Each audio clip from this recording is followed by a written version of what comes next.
Vivimos en un mundo que está, la verdad, saturado de información. Y claro, con tanto ruido, ¿cómo elegimos qué escuchar, qué leer o incluso qué creer?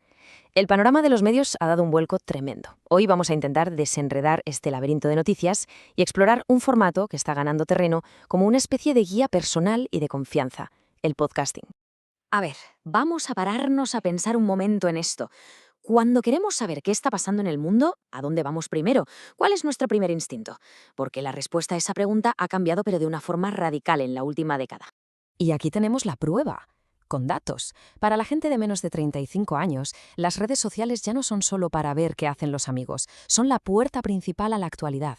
Fijaos, superan por mucho el ir directamente a la web de un periódico. Esto no es un cambio pequeño, ¿eh? Es un cambio de paradigma total en cómo se consume la información. Y ojo con este número, porque es muy revelador. Este 31% es el porcentaje de gente que confía en las noticias, solo un 31%. Y si pensamos que en 2017 era un 51%, la caída es en picado. Hay, sin duda, una crisis de confianza muy seria. Pero es que no es solo la desconfianza, es el agobio. Casi la mitad de la población se siente sobrepasada, como si estuviera debajo de una avalancha constante de titulares, de notificaciones, de actualizaciones. Es el ruido constante de la era digital. Entonces, claro, ante todo este caos, la pregunta es, ¿hay alguna salida? Pues parece que millones de personas la están encontrando en un formato que apuesta por la voz, por la calma, por la conexión. Vamos a ver cómo el podcasting se está convirtiendo en una alternativa muy real. 620 millones. Ahí es nada. Esa es la proyección de oyentes de podcast que habrá en el mundo para 2027. Esto, desde luego, ya no es una moda pasajera, es un movimiento global. La gente está eligiendo este formato de forma activa. Pero, ¿qué es exactamente un podcast?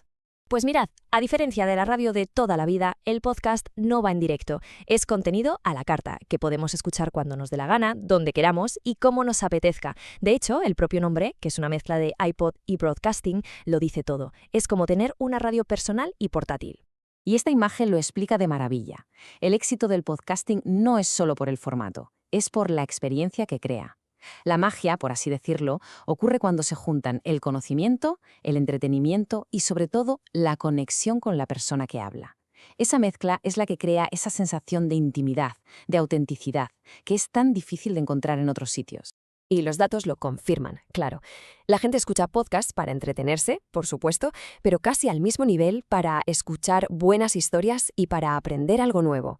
Es un medio que, como vemos, sirve para muchas cosas a la vez, desde la simple distracción a formarse o crecer personalmente. Vale, ya entendemos un poco mejor por qué está teniendo este éxito. La siguiente pregunta parece obvia. ¿Y cómo se hace uno? Puede parecer algo muy complicado, pero la verdad es que el proceso es mucho más accesible de lo que se suele pensar. Vamos a desglosarlo un poco. Básicamente, el viaje desde que tienes una idea hasta que alguien la escucha se puede dividir en tres grandes etapas. Primero, la planificación, que es la preproducción. Luego, el momento de la verdad, la grabación.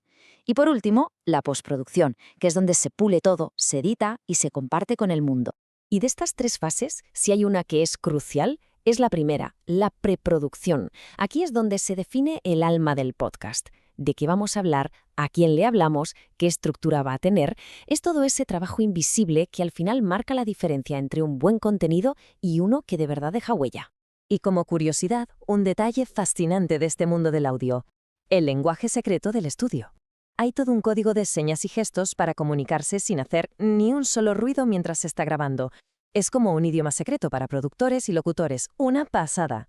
Eso sí, como cualquier proyecto creativo, esto tiene dos caras. Por un lado, es una oportunidad genial para aprender constantemente y tener un proyecto propio que te llene.